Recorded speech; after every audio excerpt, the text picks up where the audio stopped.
After leading his high school football team to 4 straight state championships, Freddie Key ended off his senior season as the #1 rated quarterback in the nation. Many college scouts called Freddie Key a once-in-a-lifetime quarterback, as he was known for many weird things, having a glove on his throwing hand, being a lefty, and also being the fastest quarterback in high school football. After receiving an offer from almost every D1 college football program, Freddie Key decided to take his talents to Alabama, where he would now lead the Crimson Tide, who just lost Bryce Young to the NFL draft. Despite naming a freshman as the starting quarterback, Alabama was still ranked as the #1 team in the college football preseason polls. With all that being said, Freddie Key is super excited to get on the field and work with his new offensive teammates and also his coaches, as he wants to show off his scrambling ability, his playmaking, and his throw on the runs, as he wants to become one of the best quarterbacks in college this year. Freddie Key grew up loving Alabama, and he wants to become an absolute team legend here as he takes on his first opponent of the season, the Virginia Tech Hokies. Freddie's first ever snap would be a passing play, and he's looking for his teammates, but he would find a lane wide open down the left side of the field and juke out multiple defenders, and he has a wide open area all the way to the end zone with now 2 defenders to beat in a race. He's going to beat them all the way, get tackled in, and on his first play ever, he scores a touchdown. Still looking to complete his first pass of the season, he's going to scramble to the right side and miss a throw off the mark to Ja'Cory Brooks,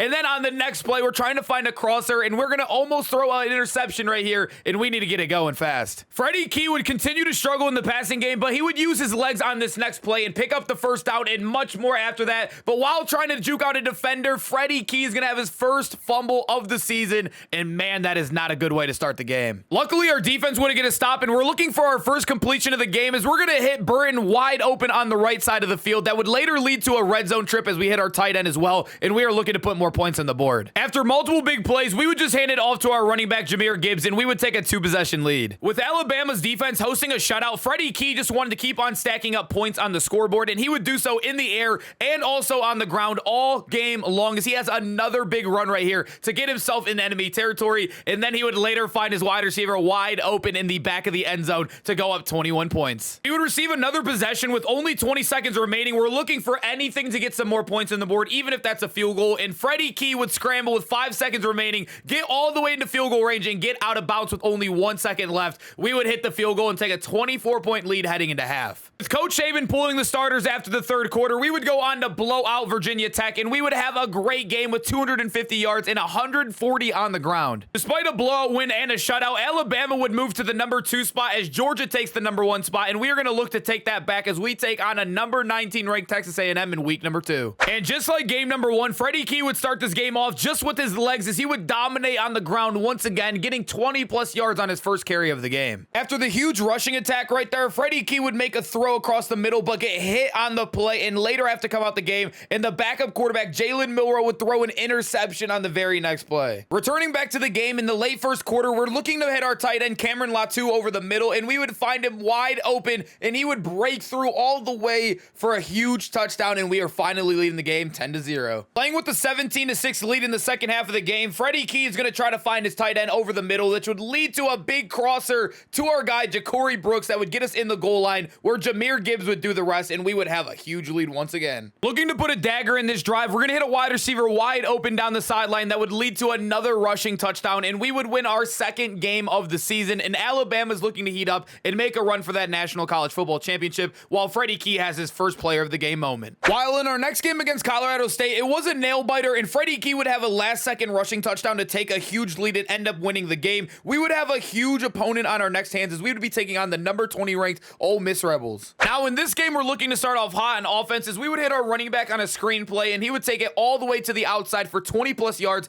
get us in great field position where we could hit our tight end Cameron Latu, get us in the 5-yard line, and then our running back McClellan would score on an easy touchdown. After Ole Miss would respond with the field goal, they would start to play very good defense as they tallied up multiple sacks on this drive and even forced us to punt as we couldn't reach the first down marker. Now playing with his first ever deficit in college football, Freddie Key would continue to struggle as he would get sacked once again, and then our coach would call a running play. It almost felt like we were waving the white flag here. In the second half, trying to turn around the offensive struggles, Freddie Key would throw up a prayer and it would get intercepted for his first interception of the season, and this one would not be for just a turnover. It would be for 6 as well, and we are getting blown out. Now with only 1 minute and 30 seconds remaining in this entire game, we're looking to get a miracle going as we would hit our wide receiver over the middle and get us in the red zone where we would later score a touchdown, and we need to stop on defense fast. Now we do have 17 seconds to make something happen, but Freddie Key would force a ball over the middle and throw his second interception of the game, and we are going to lose our first game of the season. After having his worst game of his career, Freddie Key would be taking on the Kentucky Wildcats, where he would look to bounce back in this game. Freddie Key wouldn't see much success until late in the first quarter in this game, where he would find Earl wide open. That would lead to a huge touchdown to Ja'Cory Brooks on the left side of the field, and we are already leading 7-0. On our second drive of the game, Freddie Key would hit his tight end Cameron Latou, who he was developing a serious chemistry with, and then he would later scramble for a touchdown, and we would lead this game 14-0, and we are definitely bouncing back from the last one. After all of a sudden finding ourselves down 3 points in the third quarter, Freddie Key knew he had to take this game in his hands as he would scramble for a huge gain, break a couple tackles, and fall past the 50-yard line. Trying to regain and take that lead back, we're going to hit a strike over the middle and get us inside the 5-yard line, where Freddie Key would just hit a simple slant over the middle, and just like that, the lead is ours. With our offense becoming hot in this game late, and we are also getting stops on defense, we knew if a touchdown happened right here, we would win this game, and we would be back in the 5-yard line, and Freddie Key would have a broken play where he would break a tackle, get stuck on his offensive lineman, but would find himself in the end zone, and that would be the dagger. After another big game from Freddie Key and taking out this Kentucky team who was formerly ranked, we would find ourselves in the top 5 of the Heisman Watch, and then just as a freshman, this is huge news. Currently ranked as the number 5 seed in the top 25 polls, Alabama's one loss is costing them severely late in the year, and they need to win on out against LSU and also in their bowl game to possibly make the college football championship. Freddie Key knew in this game that he could not have any mistakes, as this was a must-win game. Despite playing a 3-6 LSU team, he knew that anybody can come in and win this game, and we are looking to make some big plays as we scramble out the pocket and hit our guy Burton and get us already in the red zone. With Jahmyr Gibbs scoring on the last drive, this seemed to be the Burton show as he would break a tackle over the middle on the second drive of the game and go all the way to the crib, and it looks like everybody on this team is desperate to win as well. LSU's offense would spark a little bit of a comeback, scoring 10 points and now cutting the lead down to only 4 points. We knew we had to put some more scores on this board, and then we would hit Ja'Cory Brooks in the sideline, and we're back in good field position. Trying to capitalize off a big play drive, we would hit Jermaine Burton on the left side, and once again, Jermaine Burton is taking over in this matchup. With our defense giving us another chance with under a minute remaining, we're going to hit Earl in the seam and get all the way back in field goal range, but that's not what we're settling for, as we would hit Prentice over the middle. We would have a 17-point lead going into half. LSU was never able to come back as we would blow them out in the second half as well, and now we are headed to the SEC championship after dropping 358 yards and 3 touchdowns. After that huge win, we would be moving up to the number 4 seed, and we would have to take out the number 11 ranked Georgia Bulldogs, and whoever wins this would have a good shot at making the National College Football Championship. Starting this game off scrambling like it seems like we always do, Freddie Key would find himself zooming past the defense and all the way to the logo in the midfield, and we had ourselves a huge gain. Knowing we were playing the best defense in college football, Freddie Key had to make many big plays, but on this play, he would get hit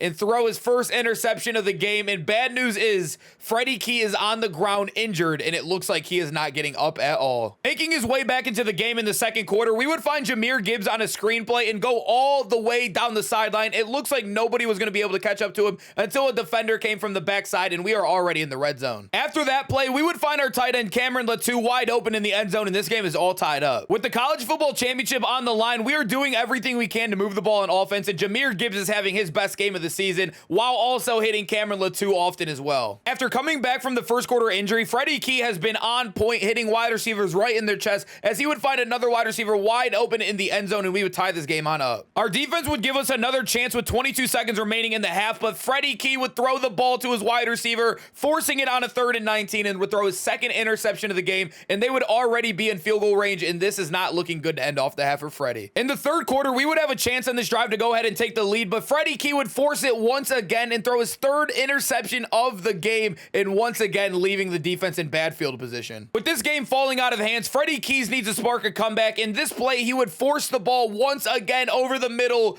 and it would get picked off for the 4th interception of the game, and this one feels like it's over. Now trailing by 13 points to the best defensive team in the nation, we need a miracle on offense, and Freddie Key is going to do everything he can in this game, but on the next play, we are dropping back for a pass, and we're going to take another brutal hit, and Freddie Key is hurt once again. After having his worst game of the season, he would end off with 4 interceptions and lose the SEC championship to the Georgia Bulldogs and only complete 9 of his 24 passes. This was not a good ending to his season. After ending off his freshman season, Freddie Key would find himself ranked number 3 in the Heisman rankings, and he would look to make a push in the second season coming up next year. After getting injured twice in the SEC championship game against the Georgia Bulldogs, Coach Saban would pull us from the Peach Bowl, but we would go on to win and beat North Carolina and defeat Drake May for our first bowl win. After all, it was still a great season as we ended the year off with 4,000 passing yards and 36 total touchdowns, and Freddie Key looked like a great addition to this Alabama team for the future. If you made it this far in the video and you want to see more RTGs, make sure to hit that like, hit that sub, and also comment on this video, and we'll have much more to come.